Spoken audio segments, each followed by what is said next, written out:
Hi, this is Carl Rust, and I've worked in schools for over 30 years. I've learned a lot about how people learn, and I wrote a book called Get Out of the Way and Let Kids Learn: How We Can Transform Schools and Reintroduce Natural Learning. Hello, everybody. Welcome to episode 12, Get Out of the Way and Let Kids Learn podcast. I'm actually at school, and I decided I'm going to do some short little blurbs while I'm at school so things are fresh in my mind. I can record it and then put it into the podcast later. So today's Friday, and we've been working a little bit on lots of different things in here. We had a long class meeting today where we talked about when can you play a game on your iPad or on a board game. And so navigation is our word of the year, probably. So we're trying to navigate between administration, parent expectations, kid expectations, kids' ideas, my ideas. So it's a constant recharting, re-navigating.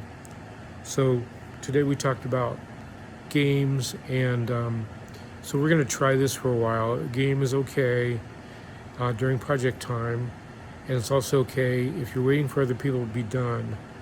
So they wanted to say when my work is done, and I said, well, your work really is never done. What you mean is you want to play games when you're done doing what I asked you to do, which is kind of my work.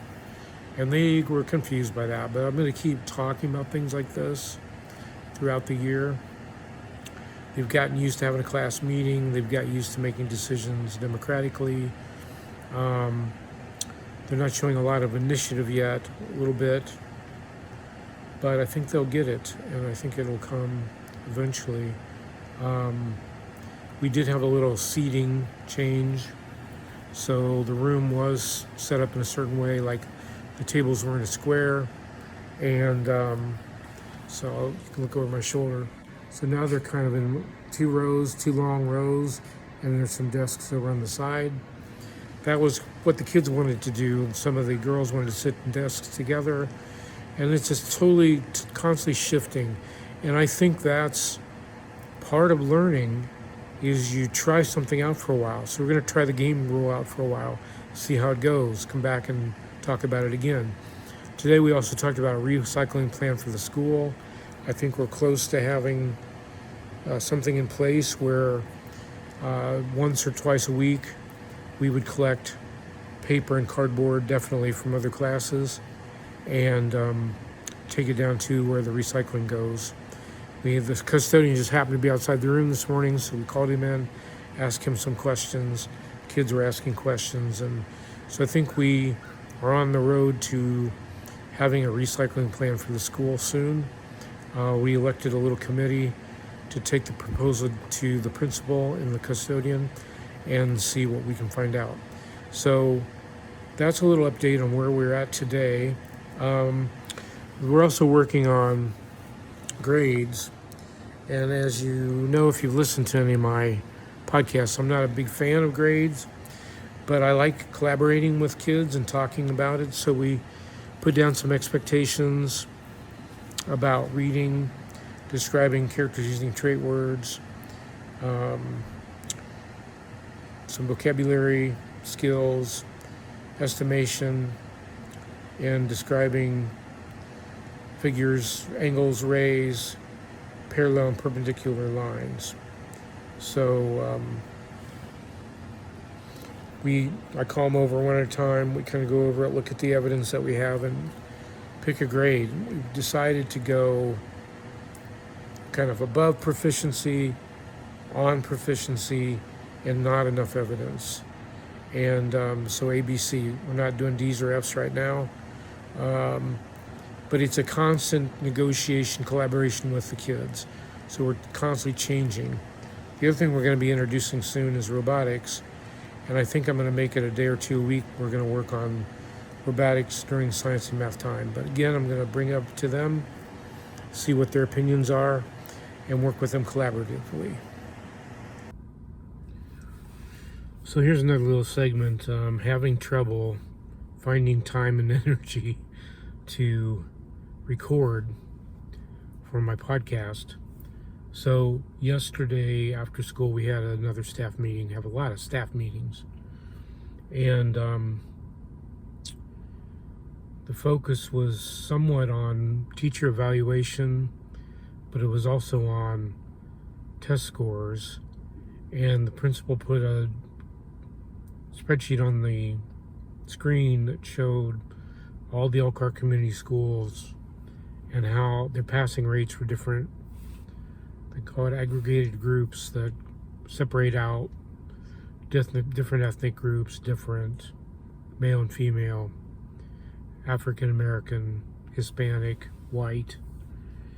And the statement was made that the focus is on passing the test, and how there's a group of administrators in the central office whose whole job is to try to make sure people pass the test.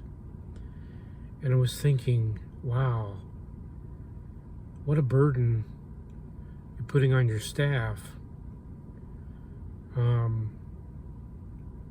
try to get more kids over this threshold of passing. And I was thinking later, is your goal to get more kids to pass, or is your goal to get everyone to improve?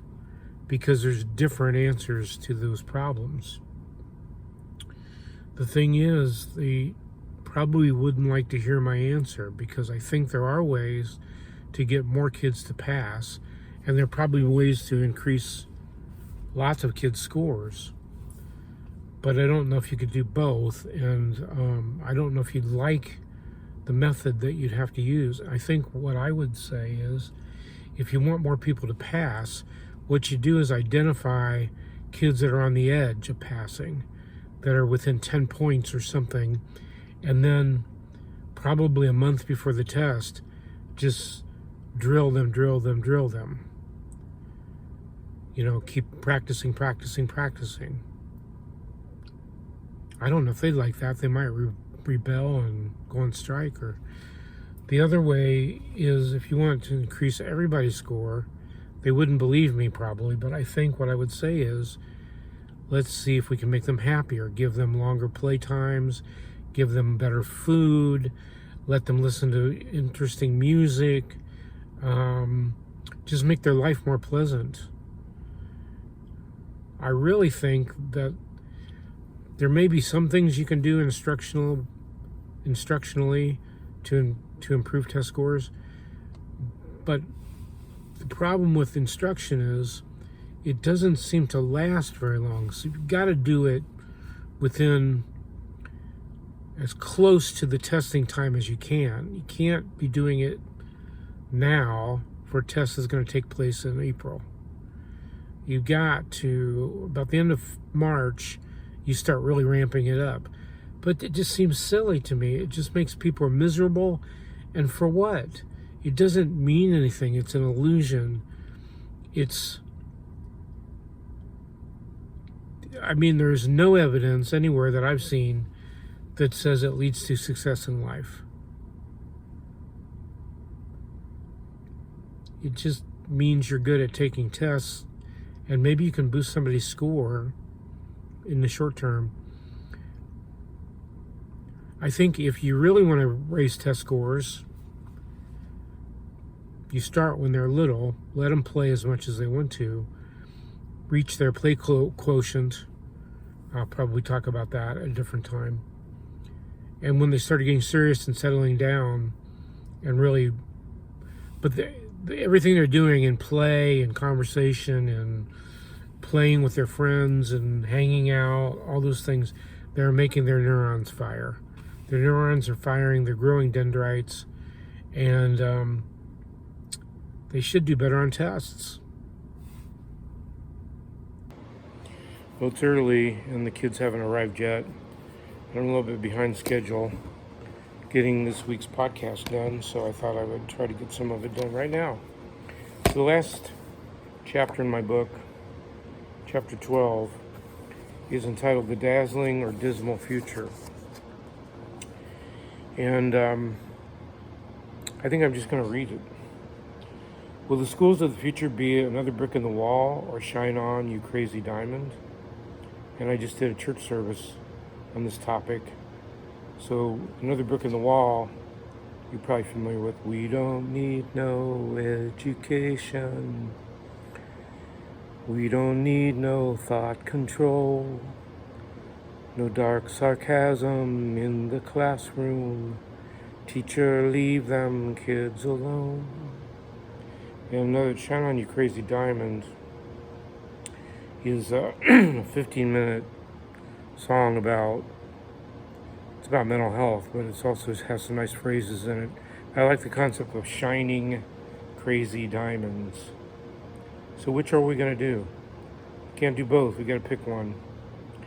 If we insist on continuing this failed experiment, compulsory one-size-fits-all schooling system, I see a dismal future for our planet.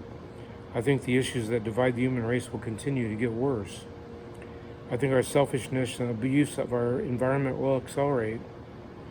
Political apathy and rampant consumerism will become the twin gods of destruction. In the film Class Dismissed, the world of homeschooling is explored. The film follows a family as they navigate their dissatisfaction with public schools into different forms of homeschooling, charter schools, and back again. They land in a really good spot for their family. For many families, homeschooling is the perfect solution to the educational needs of their children. Some homeschoolers try to recreate compulsory school in their homes. That, of course, will not address the issues raised in this book. But some families will come to realize that forced schooling is not the answer, whether it is at school or at home. And I would say no matter what system you use for homeschooling, you're going to be much more efficient with your time, even if you do sit at the desk, do the worksheet type deal. But disaster is not inevitable. We can avoid a dismal future if we reject or severely curtail compulsory conventional schooling. Let's give families as many choices as we can devise, including conventional, progressive, self-directed options, both at schools or centers or homes. Let's open up our cities, towns, and countryside and realize we don't have to have a special building for learning. Learning can occur at the mall, at the barbershop, at the stone quarry, at the local nature or environmental center. We have to figure out how to make quality education available to all, regardless of zip code, parent income, citizenship, skin color, or nationality. Many conservatives or sexual orientation. Many conservatives have advanced the idea of vouchers or education savings accounts, giving families more choices for their child's education. I think this idea has some merit as long as it has built-in provisions for poor and working families to be able to take advantage of it. Public schools are not for every child, and having more options is not a bad thing. The problem with vouchers now is that they're a smokescreen to promote racism, classism, and drain money from public schools. The biggest barrier to participation for a lot of families in voucher programs is transportation. So if I've got a car and maybe a couple of parents at home to share transportation duties, then I should be fine. But a lot of times a single parent, no car, and so I have to rely on public transportation or I can't go. I would love to see a plethora of small schools with 100 students or less popping up at libraries, museums, storefronts, outdoor spaces, churches, homes, or anywhere.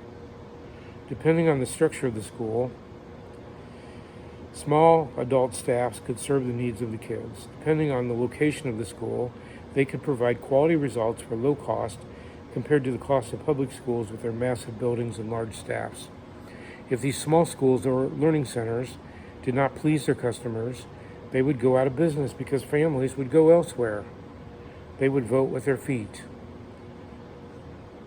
Ann Arbor Open School is an example of a public K-8 school that has freedom, multi-age classrooms, is run democratically and boasts way above average test scores on the Michigan State test. This shows that if we let ourselves think outside of the box, we can achieve great things. So I want to talk about Ann Arbor Open for just a little bit. I visited up there in 2019, and I was very impressed. Very happy kids, lots of movement in classrooms and hallways. Nobody had to ask to go to the restroom. Nobody had to ask to go to the media center or the library. Kids were in multi-age groups of 2 years, 2 grade levels in a class. So they had the same teacher for 2 years. There's so many things about it that were so super. I'm not sure how democratic it is anymore. And I noticed, I went on their website this morning, I noticed they have a new principal. I may reach out to that young lady and see if it's possible to do an interview, because I'm curious to see, maybe a visit. I don't know how I could do that, but it would be nice to go up and visit and compare where they are now to where they were pre-pandemic. But I watched a little video that they had on their website. It looks like things are pretty much the way I remember them. And this is a public school, and they're testing above their cohort. So in Michigan, they have a state test, and they put schools in cohorts depending on their demographics, their income, of the family income level. And so they're not like comparing them to inner city schools, but comparing them to other schools that have the same kind of makeup, same kind of population, and they're above that. So it just shows to me that happy kids do better on tests. And when you give kids some freedom and some choices, it benefits everybody. So that's my book, Get Out of the Way and Let Kids Learn. I've got some other topics in the hopper for the upcoming weeks. Candy Crush Learning is coming up. Prerequisites for learning coming up. And I think I'm going to dive into grading a little more deeply because I'm involved in it right now. So hopefully you'll keep listening, subscribe, share. And if you would like to be interviewed for this podcast, shoot me an email. It's carlrust57@gmail.com. Thanks, everybody. Have a great week. This has been Get Out of the Way and Let Kids Learn podcast. If you liked it, please subscribe, follow, share, and leave a comment.